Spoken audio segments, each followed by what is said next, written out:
So, are you aware of your strengths? Do you embrace them? Do you understand them? So, the next guest is one of my coaches, and he's going to help us understand our strengths and how everybody is uniquely different with their strengths. Building spirituality, family, health, and business. This is the Giant Builders with Lois Wyant. Well, welcome, Giant Builders. I'm so happy that you're here. It's a great Tuesday, and I have a great guest. This is Eddie Villa. Hi, Eddie. How are you? I'm excited to be here, Lois. This is Great. awesome. Thank you. Can you tell our listeners a little bit about yourself and what you do, please? Yeah, so I'm an online marketing coach, but I focus on helping people utilize their unique strengths to grow their businesses, to be something that other people can never be. So there's no more competition. We just do our own thing. So that's generally what I do and who I am. Well, how'd you get into this business? Well, I didn't get into it for that. That's for sure. So I got into it. It was a time in my life where I got fired twice from two different companies, doing the same thing in two different states. Fascinating, right? So after I got fired the second time, I just felt like I wasn't quite built to work for other people Mm. because and the reason why I was getting fired is because I was doing things maybe too creatively, let's just say. Not illegal or anything. It just wasn't what the company wanted. So after getting fired twice, going through that rejection, I was like, I want to find something that is me. And I wasn't able to find that in anything other than at the time, which was network marketing. So my wife and I had just got introduced to a really cool product by some neighbors that we had just moved next door to in Utah. That's not weird. When you're in Utah, you end up doing network marketing one way or another. But and then that's how we got started. And I started building that business with my wife. And after a couple of years, we got to the point where our volume was about 9 million a month in volume. And we had about a couple 100,000 people underneath us. We figured out some things. But the thing that I didn't get from doing network marketing was figuring out who I am and what it is I'm supposed to do. Like that comes from me uniquely that no one else could do. Because when you do network marketing, it's very robotic.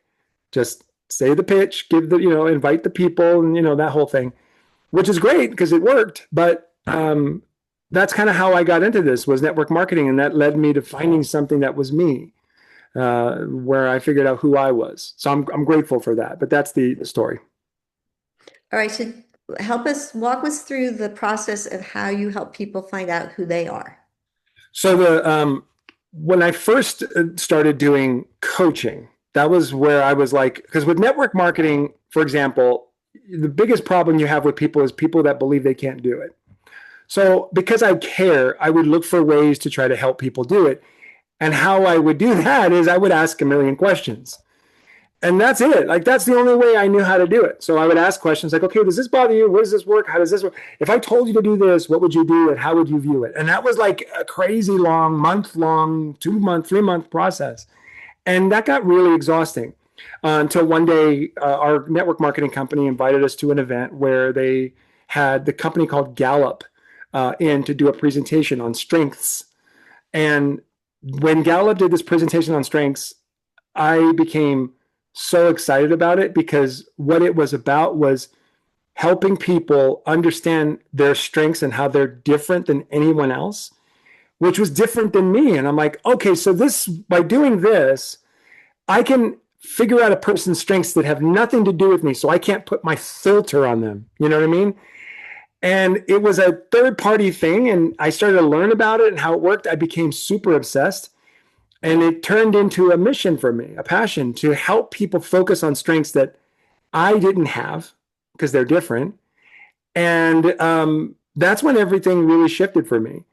So I would tell people to do things, but we would do it with their strengths instead of mine. And it just kind of opened up a whole new kind of a love for what I do. So when people would work with me to grow their businesses or whatever, they would find personal joy and even peace with who they are, releasing some things that they don't have to be anymore. Oh, and That's it. I'm done. Like I got it. This is what I want to do for the rest of my life.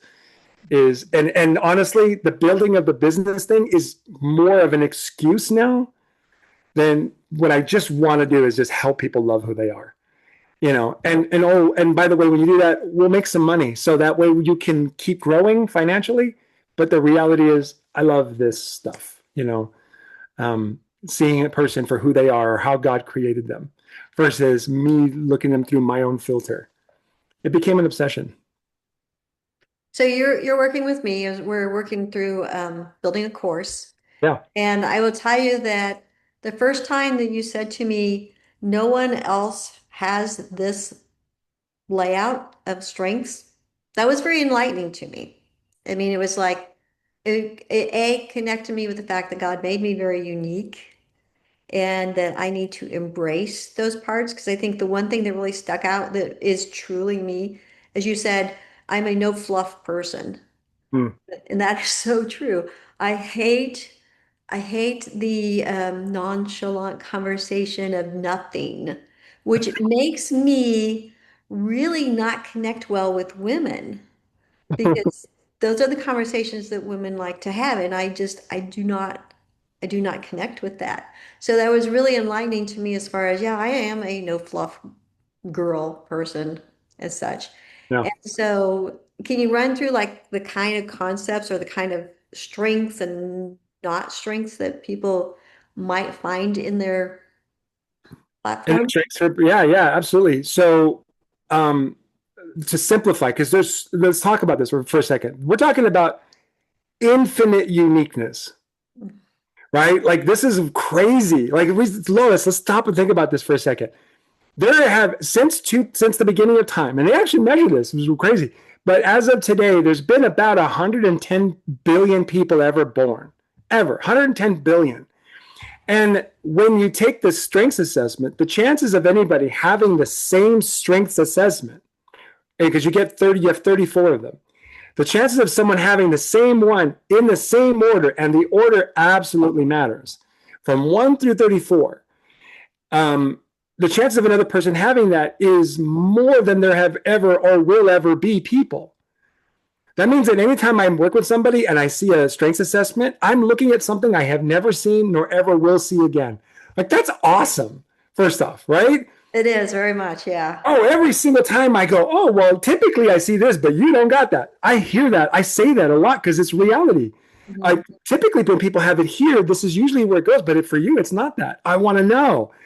And that makes me excited. So to give some of your viewers some examples, let's talk about you, for example. You're very structured, very organized, very routined.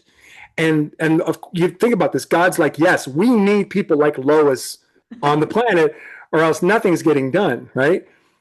And so that means for you, it's important that things are done on time and people do what they say they're going to do. And that's very important. It's not that other things aren't important, it's just that one's very important. So when we have a person similar to you, maybe not exactly like you, who's very intense in the structure and the organization, what they tend to have as an opposite is flexibility in emotions. Like dealing with people's like constantly changing emotions, where they want to do one thing one moment and they're like, I'm going to do this. And then, like an hour later, they completely change their mind and want to do something else. Very difficult for you personally to deal with because that's not who you are. Mm. So then it's very easy to go one of two ways. Either believe that who you are isn't going to work because there are so many lunatics out there constantly changing their mind, right? So then you start to think maybe there's something wrong with you, that maybe you need to be a little bit more flexible emotionally, Lois. Then the other one is what I try to teach people is go, no, you can literally say right here, Lois, like you can say, I don't have to be emotionally flexible for everybody. I don't have to. Instead, I get to be structured for those who are emotionally unstable. So they have something to lean on. Huge right there. Like, Yeah. pay attention, everybody. Like, this is what's wonderful about you is what other people need. That's why I love infinite uniqueness so much. Because if who I am is different than anybody that's ever been, that means everybody needs it. So if I stop being it, I deny that to everybody and myself. Come on. What the heck? Why would we do that? Right. And the only reason we do that is because somebody has convinced us, or we have allowed Satan to convince us that we should stop. And that is definitely something I've learned in what I do. Satan is definitely involved in wanting to get in there and stop it, because I feel it sometimes where he'll come to me and be like, you might be this, but you're not this. And if you're not this, then you're not going to get the thing you want. Like, I'll sometimes hear that. And I know that's not God, Mhm. right? So that's a great example. To the flip side is you'll have someone like me who's very energetic, very emotional, waves hands around when I talk, right? Puts on a show, if you will.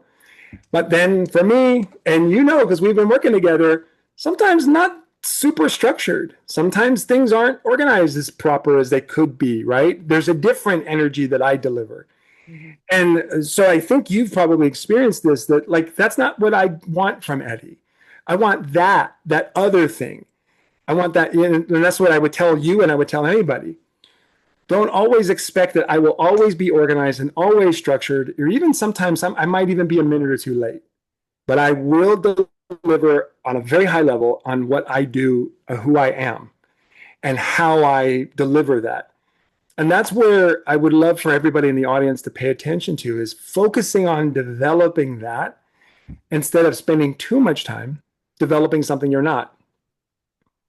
Because then at best we'll become mediocre at best.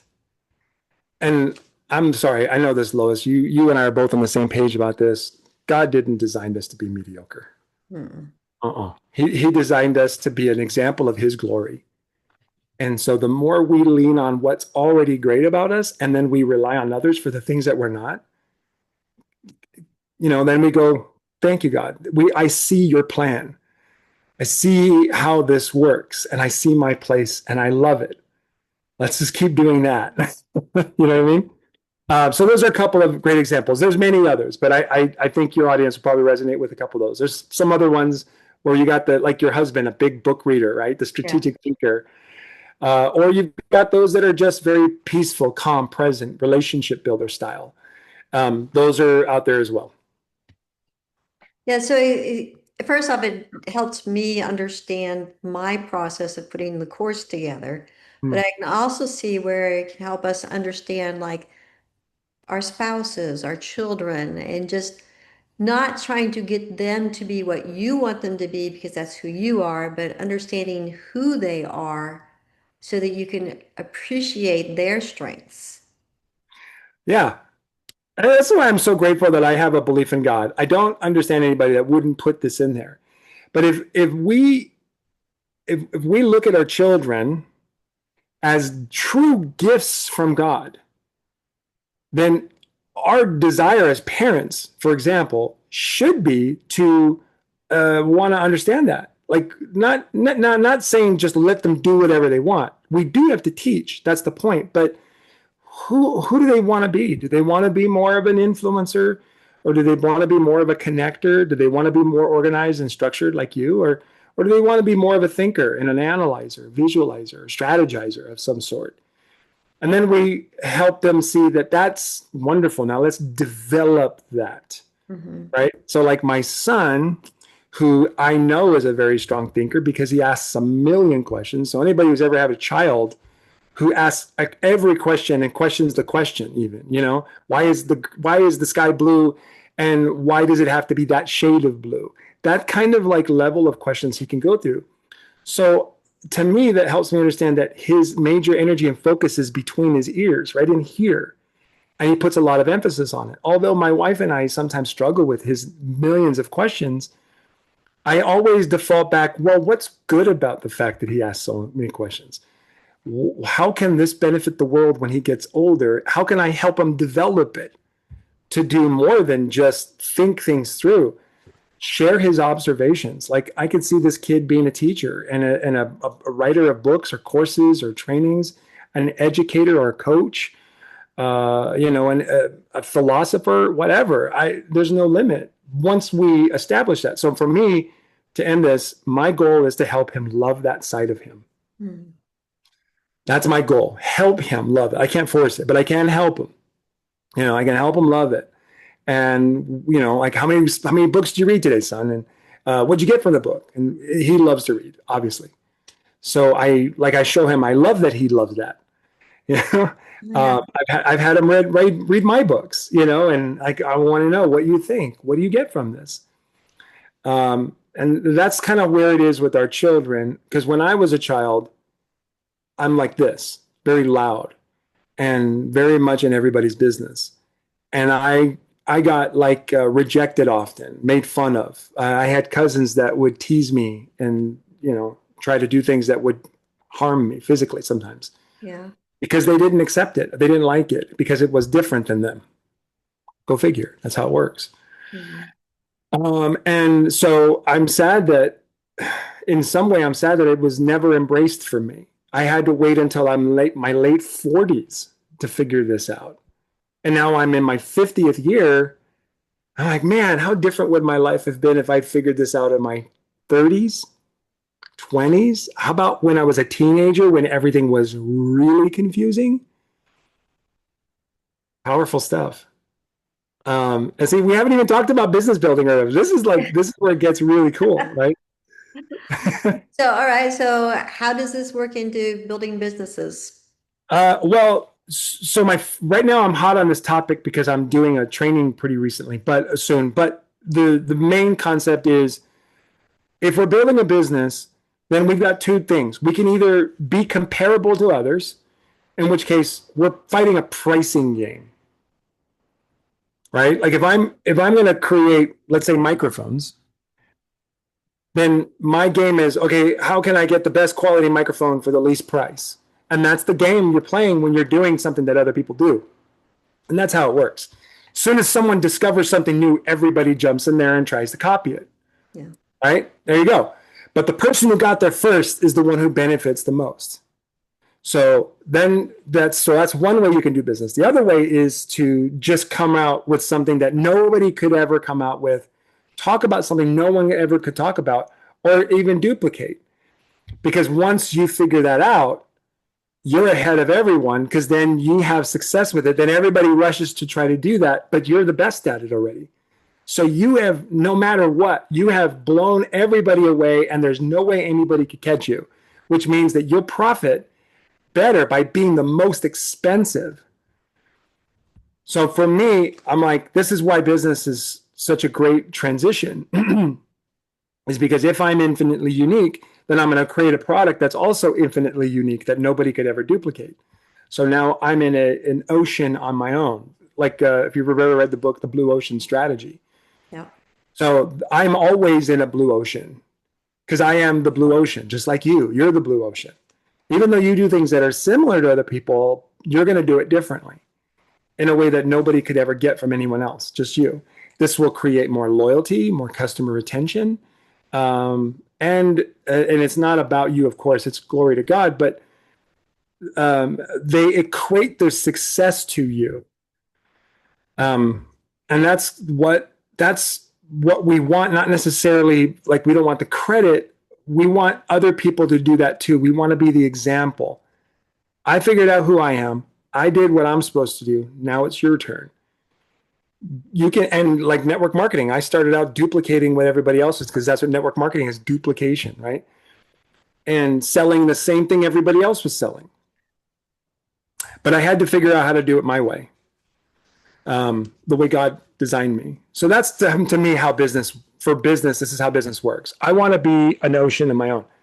Like, I love the idea that I can go in front of your audience and sell my thing and it benefits you. It never takes away from you because you can't do what I do. And I know you don't want to. That's even better. I go, great, cool. Well, let me do it for your people. And then I'll bring my people to you and you're going to do the same thing for my people because I can't do what you do. I don't want to do what you do. That's not at all my game. So for me, I'm always that everywhere I go. And that's what I want everybody here watching. Like, you can be anything. You can be an affiliate. You can partner up with other companies. You can bring what you do to all kinds of different places when you're finding how to do it your way based on who you are. So business and uniqueness, right? So can you give me some examples of like how would one connect their strengths into a business? Like how does that change the way they do business from the guy next door? Okay, so I call this joy and results, right? So there's things that are required to be successful in anything. You can't get away from them. They have to be done. Like if you're going to bake a cake, you have to use flour, right? I'll use that. My friend Laura Jacobs taught me this. I love her. So she's explaining that there are certain laws you can't, break or violate in order to be successful, but you can execute those laws in any way you want. So the reason why I love the cake analogy is that you have to use flour to bake a cake, but you and I both know there's a lot of different types of flour. Yeah, it doesn't have to be wheat flour. It could be oat flour or just plain Yeah. flour. Yeah. 10 years ago, there was just flour. Yeah. And if we're crazy to believe that what are there, like maybe 20 different types of flour now, that's Yeah. not going to end. There's going to be 50, 100. Everyone's going to find a way to do almond flour or whatever. I don't, there probably is almond flour. I Yeah, don't even there know. is almond flour. Yeah. Look at that, right? Like people are like, what's almond milk? Like if you go 20 years in the past I and go know. almond, Whoever thought of milking an almond. there you go. And so that's the point is like somebody infinitely uniquely brought that to the table based on who they are. And so that's the same as niching down. We all hear this all the time, niche down, niche down. Okay, that's because that's what, well, there's no niche down further than me. So all I got to do is work my way up until I find that right niche. So, for example, I don't help people bake cake with flour. I help people bake cakes with infinitely unique flour that only they could come up with. And now they have a cake that they can sell online that no one in the planet could ever sell, just them, right? And like that's so when we look at how, we start with where it is you're strongest. So for you, you would bake a very organized cake, right? A very structured and organized cake. Then you would bring someone in to add the flavor or the spice because they're the spice strength people, right? So then you go, oh, and this is what's great about you is that you hire coaches and you hire mentors and you look at people that are different than you. That's how you do this. It's perfect what you did because you're this thing. Now your cake needs this thing, and you bring someone else to help you bring it in, right? That I'm hoping I'm giving some great examples of how. Oh yeah. Um, if I was a relationship builder type who doesn't like to push people or challenge people, just love them where they are. Let's take off our shoes. Let's walk on the grass and let's ground and sing kumbaya. These are people that are not like you or I. But that means that if they were to bake a cake, that would be a very community-based cake, right? It would be a cake that would be one that everybody would call it crowdfunding, right? Crowdfunding cake. That when everybody buys this cake, everybody gets a piece of that cake money. You know what I mean? So maybe for them, that's what the kind of cake they would make. So it's always focused on what is your, what do you care about? What are your core values? And they're different.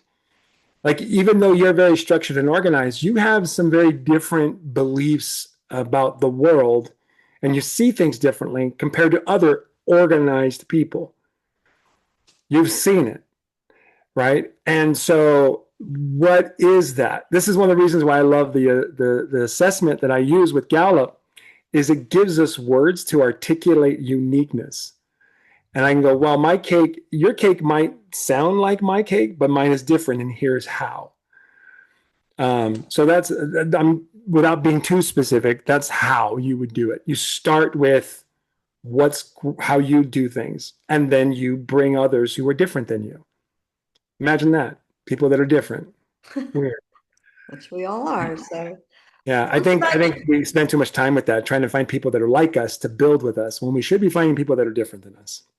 yeah, because So there's in building a business, especially that you could be looking for specific, like you said, other strengths Mhm. to make your business more profitable. I mean, you would want to find somebody maybe who's had some type of strength in more of a sales position or salesperson or whatever strengths make that up. So Yeah. it's really good to like search for the people who have different strengths than you so that your business could be more successful. To scale it. Yeah. Yeah. I mean, I'm so grateful that in our day and age, any one individual can say, I'm going to start a business, right? And that's wonderful. And that business can take off. It really can. I have a daughter who sells antiques on Whatnot. Okay. So Whatnot is a really cool app where you can go on and live broadcast and sell stuff. And she sells antiques. She loves it. She just loves it. But it's just her for now, Hmm.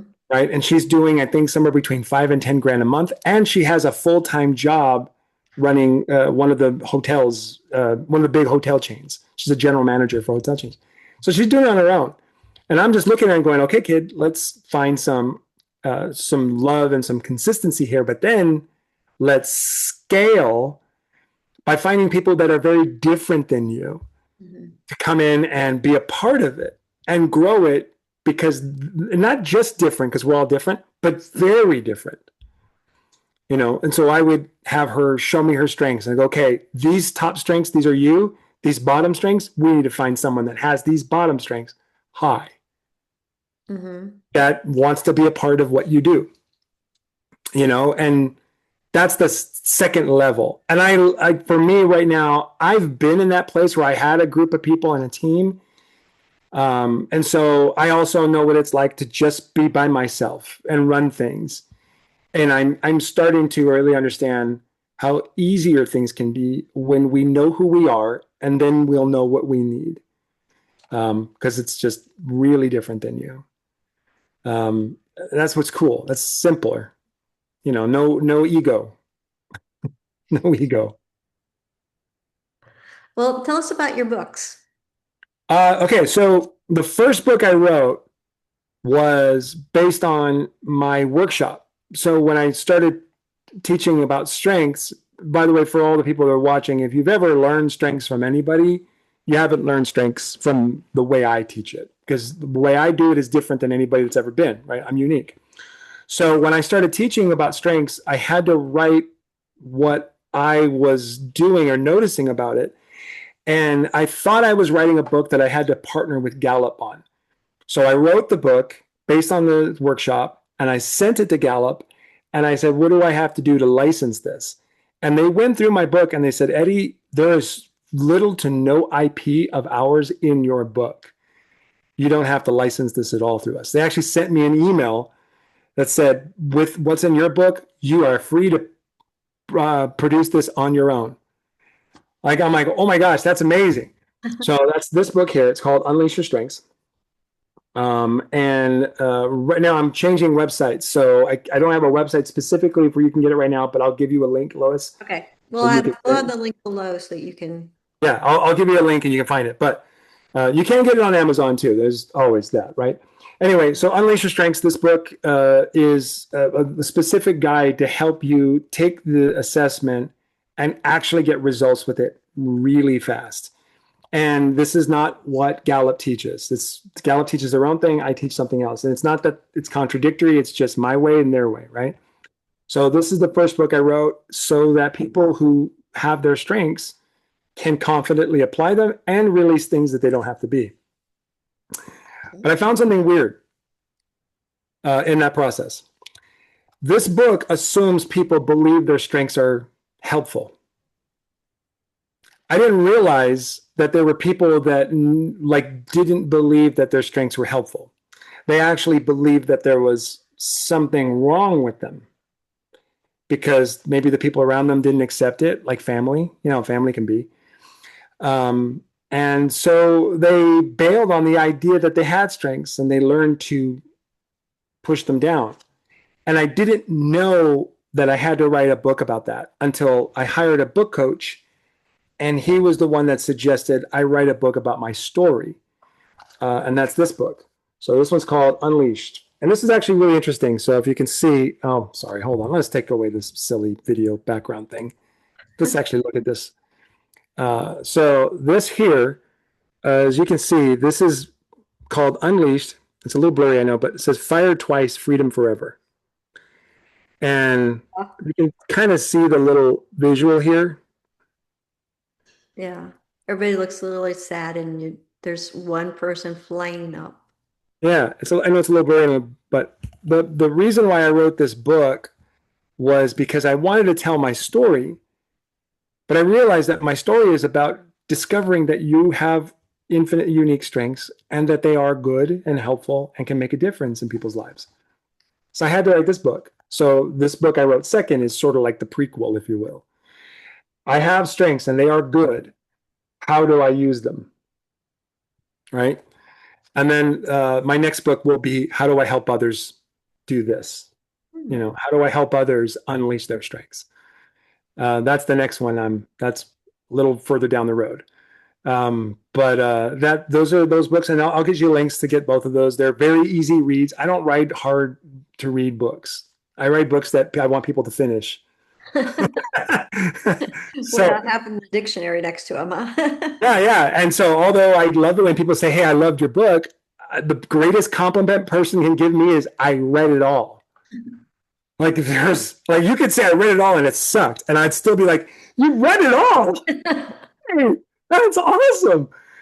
That's okay that you hated it, but you read it all. Thank you. I can't say how wonderful it is to create something, Lois, and people actually do it. Yeah. It's the best. It's the best feeling ever. And so that's why I love helping people write courses or create content, because it's a wonderful feeling. So there you go. Those are the history on those are the stories on those two books. There you go. So if you are one who is thinking of writing a book, you have a business that you would like to have, to learn more how you can make that business more of a strength, you need to talk to Eddie. So I'll have Absolutely. all of his contact information below. So any closing thoughts?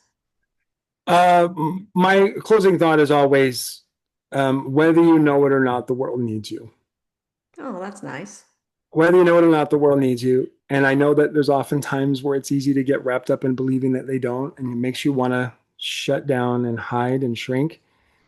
Um, but I know that's not God. I know God doesn't want that. I know He loves you because He created you infinitely uniquely, and He's asking you to share that with the world. We don't know how much time we have, so today is the best day to start if you haven't already. And then get really good at helping other people do the same. There's nothing like it. Yeah, that's great. Great way to end. Well, thank you, Eddie. I really appreciate your time and your wisdom and sharing about our strengths. My pleasure. All right. Thank you, Giant Builders. We'll see you next week. Bye. Thank you for listening. This has been The Giant Builders with Lois Wyant.